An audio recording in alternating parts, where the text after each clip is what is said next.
देखिए, पूरे पाकिस्तान में अफरा तफरी का माहौल है। कल जिस तरीके से पंजाब प्रांत समेत मुजफ्फराबाद समेत कई इलाके ऐसे थे जहां पे पहले ही इमरजेंसी घोषित कर दी गई थी, तमाम वहां पे जो अफरा तफरी का माहौल था, कई इलाके वहां बंद कर दिए गए थे।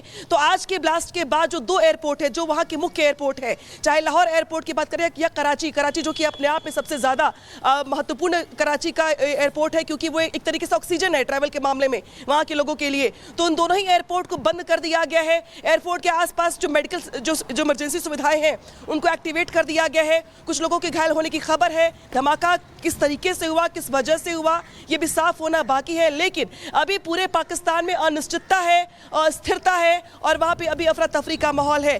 दो बड़े एयरपोर्ट पर धमाका होने का मतलब यह है कि कराची एयरपोर्ट वो एयरपोर्ट है जिसको आप ऐसे मान लीजिए जहां पे दुनिया भर के लिए जो फ्लाइटें होती हैं वो वहां से उड़ान भरती हैं। और वहां पे धमाका होने का मतलब यह है कि एक तरीके से पाकिस्तान के आर्थिक कमर पे बड़ी चोट होने के साथ एक ऐसा जख्म जो शायद सदियों तक पाकिस्तान भूल नहीं पाएगा। हालांकि धमाका कैसे हुआ, किस वजह से हुआ, इसके पीछे कौन है, बहुत सारी जानकारियां अभी आनी बाकी हैं। लेकिन दो बड़ी खबर जो है वो यही है कि एहतियात के तौर पे फिलहाल ब्लास्ट के बाद दोनों एयरपोर्ट को बंद कर दिया गया है।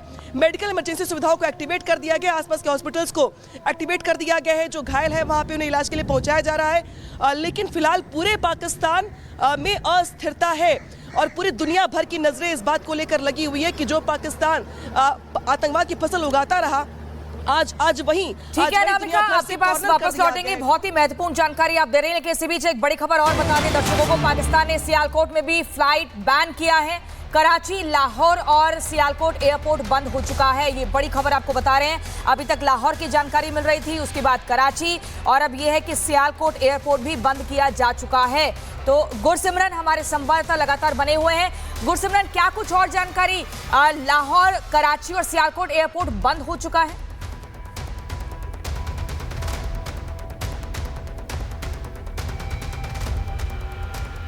ठीक है गुरसिमरन, आपके पास लौटेंगे, लेकिन ये जो बड़ी जानकारी मिल रही है कर्नल शैलेंद्र की, कराची हो, लाहौर हो या सियालकोट हो, सब कहीं बंद कर दिया गया है।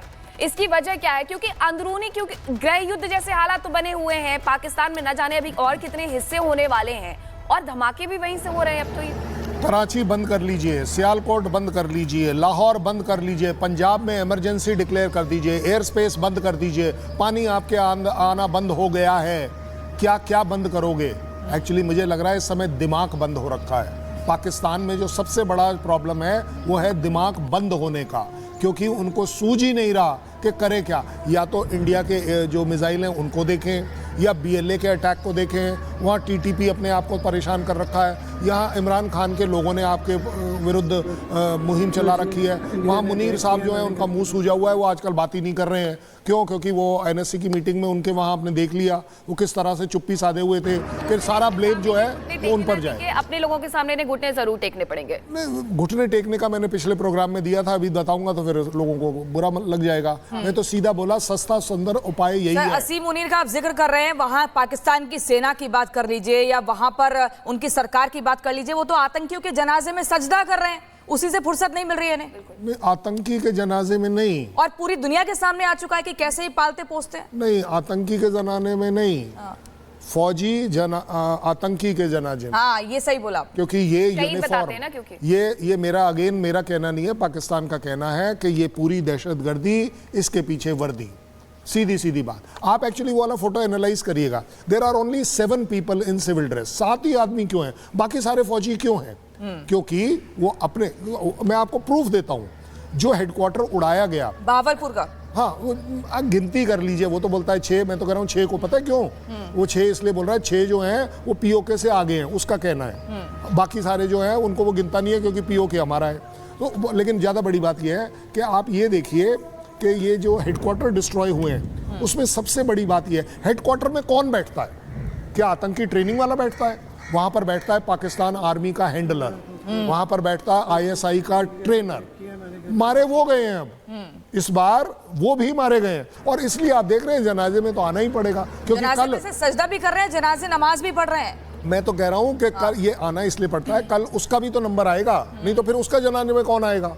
आप देखिए ना, ये सारे जा जाकर के वहां पर सजदा करते हैं और खुद असीम मुनीर बस नहीं जाते, वहां के जो प्रधानमंत्री वो तो संसद में खड़े होकर के बयान देते हैं कि हम जाएंगे वहां लोगों के साथ खड़े होंगे ताकि पूरी दुनिया को पता चले। शर्मा सर, आप देखिए कि ये हो क्या रहा है पाकिस्तान में। पाकिस्तान अगर हमारे देश में कोई व्यक्ति जाकर के दूसरे देश में हमला कर रहा है तो हम उसे आतंकवादी ही कहेंगे, लेकिन एक और खबर आ रही है वो आपको बता देते हैं। बड़ी खबर, लाहौर एयरपोर्ट पर धमाके के बाद अफरा तफरी की जानकारी मिल रही है। पाकिस्तानी एयर स्पेस पूरी तरह से खाली हुआ, पाकिस्तानी एयरस्पेस में नहीं दिख रही है कोई भी फ्लाइट। ये बड़ी खबर, पाकिस्तानी एयरस्पेस को लेकर ये बड़ी जानकारी मिल रही है।